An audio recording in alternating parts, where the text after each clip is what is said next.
ನಮಸ್ಕಾರ ಗುರು, ಎಲ್ಲರಿಗೂ SMS ಚಾನೆಲ್ಗೆ ಸ್ವಾಗತ. ಇವತ್ತಂತೂ ಮಾರ್ಕೆಟ್ ಗ್ರೀನಲ್ಲಿದೆ. ಆದರೆ ನನಗನ್ಸಂಗೆ ನಿಮ್ಮ ಮ್ಯಾರ್ಕ್ ಪೋರ್ಟ್ಫೋಲಿಯೋನು ಸೈಡ್ ವೇಸ್ ಇರುತ್ತೆ, ಇಲ್ಲಾಂದರೆ ಸ್ವಲ್ಪ ನೆಗೆಟಿವ್ ಅಲ್ಲಿ ಕ್ಲೋಸಿಂಗ್ ಇರುತ್ತೆ.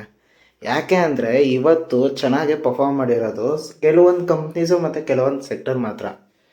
ಮೊದಲನೇ ಸೆಕ್ಟರ್ ಯಾವುದಂದರೆ ಇವತ್ತು ಬ್ಯಾಂಕ್ ನಿಫ್ಟಿ ಚೆನ್ನಾಗಿ ಓಡಿದೆ. ಯಾಕೆ ಅಂದರೆ ಪ್ರೈವೇಟ್ ಬ್ಯಾಂಕ್ಸಲ್ಲಿ ತುಂಬ ಚೆನ್ನಾಗಿ ಪರ್ಫಾರ್ಮ್ ಮಾಡಿದೆ. ಬೇರೆ ಯಾವ ಸೆಕ್ಟರ್ ಅಂದರೆ ಮೊದಲನೇದು IT ಕಂಪ್ನಿ, ಎರಡನೇದು ಬಂದುಬಿಟ್ಟು ಆಟೋಮೋಟಿವು, ಮೂರನೇದು ಬಂದುಬಿಟ್ಟು ರಿಲಯನ್ಸ್ ಕಂಪನಿ ಇವತ್ತು ಆಲ್ಮೋಸ್ಟು 2% ಮೇಲೆ ಪ್ಲಸ್ಸಲ್ಲೇ ಇದೆ ನನಗೆ ಗೊತ್ತಿರೋಂಗೆ.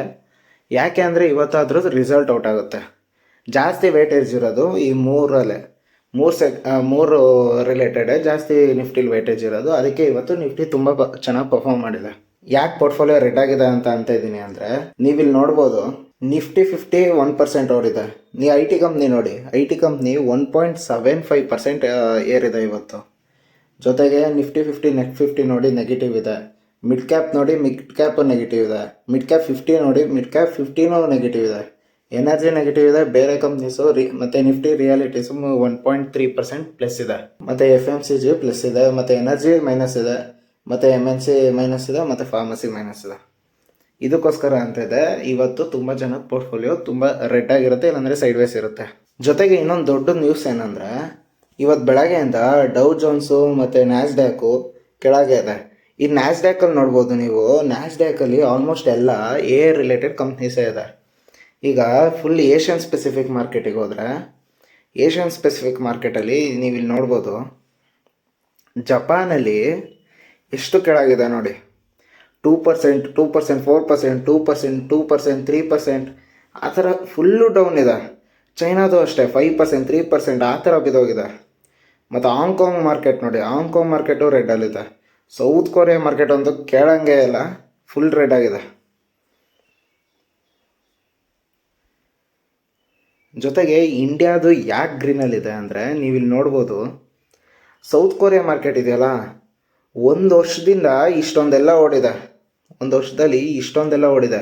ಸ್ಟಾಕ್ಸು ಇಷ್ಟು ಓಡಲ್ಲ ಒಂದು ವರ್ಷದಲ್ಲಿ, ಅಷ್ಟು 100% ಎಲ್ಲ ಆಲ್ಮೋಸ್ಟ್ 100ಇಂದ ಪ್ಲಸ್ ಇದೆ. ಇದು ಇಷ್ಟೆಲ್ಲ ಒಂದು ತಿಂಗಳಲ್ಲಿ ಇಷ್ಟೆಲ್ಲ ಬಿದ್ರೂ 100+ ಇದೆ ಅಂದರೆ ಅರ್ಥ ಮಾಡ್ಕೊಳ್ಳಿ ಯಾರು ರಿಲೇಟೆಡ್ FIS ಮತ್ತು ಫಾರಿನ್ ಇನ್ವೆಸ್ಟರ್ ಹಾಕಿದ್ದಾರೆ ಅಂತ. ನೋಡಿ 4%, 7%, 6%, 7% ಬಿದ್ದಿದೆ, ಆದ್ರೂ ಇಷ್ಟೊಂದು ಪರ್ಸೆಂಟ್ ಇದೆ. ಏನಕ್ಕೆ ನಮ್ಮ ಇಂಡಿಯನ್ ಸ್ಟಾಕ್ಸು ಇಷ್ಟು ಓಡಿದೆ ಇವತ್ತು? IT ಕಂಪ್ನೀಸ್ಗೆ ಏನಕ್ಕೆ ಪ್ರಾಫಿಟೇಬಲ್ ಅಂದರೆ ಇಲ್ಲಿಂದ ದುಡ್ಡು ಎತ್ತುತ್ತಾ ಇದ್ದಾರೆ. South Korean market, Chinese market ಮತ್ತು ಜಾಪನೀಸ್ ಮಾರ್ಕೆಟು, ಅದೆಲ್ಲ ದೇಶದಿಂದ ಎಲ್ಲ ದುಡ್ಡೆತ್ತಿ ನಮ್ಮ ದೇಶದೊಳಗೆ ಇನ್ವೆಸ್ಟ್ ಮಾಡ್ತಾ ಇದ್ದಾರೆ. ಯಾಕೆ ಅಂದರೆ ನಮ್ಮ ದೇಶದಲ್ಲಿ IT ಕಂಪ್ನೀಸ್ ಮೇಲೆ ಇನ್ವೆಸ್ಟ್ ಮಾಡ್ತಾ ಇದ್ದಾರೆ. ಯಾಕೆಂದರೆ ಅದು ರಿಲೇಟೆಡ್ ಇಲ್ಲ, ಯಾಕೆಂದರೆ ರಿಲೇಟೆಡ್ ಕಂಪ್ನೀಸ್ ಎಲ್ಲ ಬೀಳ್ತಿದೆ. ಇದಕ್ಕೇ ಇವತ್ತು ನಿಫ್ಟಿ ಇವತ್ತು ಪ್ಲಸ್ ಆಗಿ ಓಡಿರೋದು, IT ಕಂಪ್ನೀಸಿಂದ, ರಿಲಯನ್ಸಿಂದ ಮತ್ತು ಆಟೋಮೋಟಿವ್ ಕಂಪ್ನೀಸಿಂದ. ಜೊತೆಗೆ ನಮ್ಮ ಕ್ರೂಡ್ ಆಯಿಲ್ ನೋಡ್ಬೋದು $86 ಯಾಕೆ ಅಂದರೆ ಟ್ರಂಪು ಇರಾನು ವಾರ್ ನಿಲ್ಲಿಸ್ತಾನೆ ಇಲ್ಲ. ಆ್ಯಕ್ಚುಲಿ ಇವತ್ತು ಮಾರ್ಕೆಟು ಡೌನಲ್ಲಿ ಇರಬೇಕಾಗಿತ್ತು, ಆದರೆ ಇದೆಲ್ಲ ಸೆಕ್ಟರ್ಸು ಮತ್ತು ಸ್ಟಾಕ್ಸು ನಮಗೆ ಪ್ಲಸ್ ಮಾಡಿದೆ. ಅದಕ್ಕೆ ಸ್ವಲ್ಪ ಸಸ್ಟೈನ್ ಆಗಿದೆ ಇವತ್ತು ಮಾರ್ಕೆಟ್. ಇಲ್ಲ ಅಂದರೆ ಫುಲ್ ರೆಡ್ ಆಗೇ ಇರ್ತಾಯಿತ್ತು. ಗೋಲ್ಡು ಕೂಡ ಆಲ್ಮೋಸ್ಟು ಇನ್ನೂ 4000 ರೇಂಜಲ್ಲೇ ಇದೆ, 4000ಗಿಂತ ಸ್ವಲ್ಪ ಕಮ್ಮಿ ಇದೆ. ಸಿಲ್ವರ್ ಕೂಡ ಇನ್ನೂ $55 ಈಗ ನಾವು ಡಾಲರ್ ರುಪಿಗೆ ಬಂದರೆ, ಡಾಲರ್ ರುಪಿ ಇನ್ನೂ 96.24 ಇದೆ. ಜೊತೆಗೆ ನಮ್ಮ ಜಿಯೋ ಪೊಲಿಟಿಕಲ್ ನ್ಯೂಸ್ ಬಗ್ಗೆ ಬಂದರೆ, Trump says US winning big in Iran. ಏನಂತ ಅಂದಿದ್ದಾರೆ ಅಂದರೆ, ಇರಾನ್ ಮೇಲೆ ಒಂದು ದೊಡ್ಡ ಜಯ ಸಾಧಿಸಿದ್ವಿ.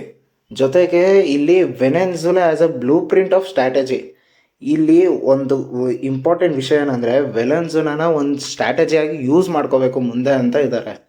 ನೋಡೋಣ ಈ ಟ್ರಂಪ್ ತಲೆಯಲ್ಲಿ ಏನೇ ನೋಡ್ತಿದ್ಯೋ ಅಂತ ನನಗೆ ನಿಜವಾಗ್ಲೂ ಗೊತ್ತಿಲ್ಲ. ಆದರೆ ಟ್ರಂಪ್ ಅಂತೂ ಏನೇ ಮಾಡಿದ್ರು ಮಾರ್ಕೆಟಿಗಂತೂ ತುಂಬ ಎಫೆಕ್ಟ್ ಆಗುತ್ತೆ. ನೀವು ನೋಡ್ಬೋದು, ನ್ಯೂಸ್ ಬಂದಿದೆ ಆರ್ಟಿಕಲ್ಲು, ಇಲ್ಲಿ ಇರಾನ್ದು ಎನರ್ಜಿ ಇನ್ಫ್ರಾಸ್ಟ್ರಕ್ಚರ್ ಮೇಲೆ ಅಟ್ಯಾಕ್ ಮಾಡಿದ್ದಾರೆ. ಅದಕ್ಕೆ ಏನಂತ ಅಂದಿದ್ದಾರೆ ಅಂದರೆ, ಇರಾನ್ ಅವರು ಅವ್ರ ಸಿಟಿಸನ್ಗೆ ಅಂದಿದ್ದಾರೆ ಎಲೆಕ್ಟ್ರಿಸಿಟಿನ ಕಮ್ಮಿ ಯೂಸ್ ಮಾಡಿ ಅಂತ. ಯಾಕೆಂದರೆ ಇರಾನ್ದು ಎಲ್ಲ ಇನ್ಫ್ರಾಸ್ಟ್ರಕ್ಚರು, ರೈಲ್ವೆ ಆಗಲಿ ಮತ್ತು ಪವರ್ ಪ್ಲ್ಯಾಂಟ್ ಆಗಲಿ, ಏರ್ಪೋರ್ಟ್ ಆಗಲಿ ಎಲ್ಲನೂ US ಸ್ಟ್ರೈಕ್ ಮಾಡ್ತಿದ್ದಾರೆ. ಇವರಿಗೆ ಅದನ್ನು ರಿಕವರಿ ಮಾಡೋದು ತುಂಬ ಕಷ್ಟ ಆಗುತ್ತೆ. ಆ್ಯಕ್ಚುಲಿ ಒಂದು ಸರಿ ಇನ್ಫ್ರಾಸ್ಟ್ರಕ್ಚರ್ ಬಿಲ್ಡ್ ಆದರೆ ಮಿನಿಮಮ್ ದೇಶ 10-20 ವರ್ಷ 50 ವರ್ಷ ತನಕನೂ ಹಿಂದೆ ಹೋಗೋ ಚಾನ್ಸಸ್ ಇದೆ. ಈ ವಾರ್ ಹಿಂಗೆ ಕಂಟಿನ್ಯೂ ಆದರೆ ನಿಜವಾಗ್ಲೂ ಇರಾನ್ ಇನ್ಫ್ಲೇಷನ್ ಅಂತೂ ಈಗಲೇ ಆಲ್ಮೋಸ್ಟ್ ತುಂಬ ಇದೆ, ಇನ್ನೂ ಬೆಳೆದು ಬಿಡುತ್ತೆ. ಜೊತೆಗೆ ಇರಾನ್ ಏನು ರಿಪ್ಲೈ ಕೊಟ್ಟಿದೆ ಅಂದರೆ ಕತ್ತರ್, ಬಿರಾನ್, ಕುವೈತ್ ಮತ್ತು ಸಾರಿಯಾ ಮತ್ತು ಓಮನ್ ಮೇಲೆ ಅಟ್ಯಾಕ್ ಮಾಡಿದೆ ಇರಾನು. ಅಲ್ಲಿ ಯು ಎಸ್ದು ಮಿಲ್ಟ್ರಿ ಬೇಸಸ್ ಎಲ್ಲ ಇದೆಯಲ್ಲ, ಇರಾನ್ ಮಿಲ್ಟ್ರಿ ಬೇಸಸ್ಸು ಬೇರೆ ಕಂಟ್ರೀಸಲ್ಲಿ ಯಾವ ಕಂಟ್ರೀಸಲ್ಲಿದೆ ಆ ಕಂಟ್ರೀಸಲ್ಲಿ ಮಿಲ್ಟ್ರಿ ಬೇಸಸ್ಸು ಅದ್ರ ಮೇಲೆ ಅಟ್ಯಾಕ್ ಮಾಡಿದ್ದಾರೆ ಇರಾನ್ ಅವರು. ಇದಕ್ಕೆ ಯು ಎಸ್ ಸ್ಟ್ರೈಕ್ ಮಾಡಿರೋದಕ್ಕೆ ಆಪೋಸಿಟಾಗಿ ಆನ್ಸರ್ ಆಗಿ ಈ ನಡೀತಿರೋ ಎಲ್ಲ ಕಾಂಟ್ರವರ್ಸಿಯಿಂದ ಕ್ರೂಡ್ ಆಯಿಲು $86 ಮುಂದೆ ನೋಡಬೇಕು. ಇರಾನು ವಾರ್ ಸ್ಟಾಪ್ ಮಾಡಿದ್ರೆ ಅವ್ರಿಗೆ ಒಳ್ಳೆಯದು, ಯಾಕೆಂದರೆ ಇನ್ಫ್ಲೇಷನ್ ಜಾಸ್ತಿ ಆಗೋ ಚಾನ್ಸಸ್ ಇದೆ. ಆಲ್ಮೋಸ್ಟ್ ಅವ್ರ ಇನ್ಫ್ರಾಸ್ಟ್ರಕ್ಚರ್ ಹೊಡೆದೋದ್ರೆ ಇನ್ನೇನು ಮಾಡೋಕ್ಕಾಗುತ್ತೆ ಅವರು. ಈ ಎಲ್ಲ ರೀಸನ್ನಿಂದ ಇವತ್ತು ನಿಫ್ಟಿ ಆಲ್ಮೋಸ್ಟು ಸೇಫ್ ಆಗಿದೆ. ನಿಫ್ಟಿ ಸೇಫ್ ಆಗಿದೆ ಅಂದರೆ ನಮಗಂತೂ ಸಾಕಪ್ಪ. ಯಾಕೆಂದರೆ ಈ FIS ಬಂದು ಈ ವಾರ್ ನಿಂತು ಜೊತೆಗೆ ನಿಫ್ಟಿ ಆಲ್ಮೋಸ್ಟ್ ಇಲ್ಲಿಂದ ರಿಕವರಿ ಮಾಡಿದ್ರೆ ತುಂಬ ಚೆನ್ನಾಗಿರುತ್ತೆ.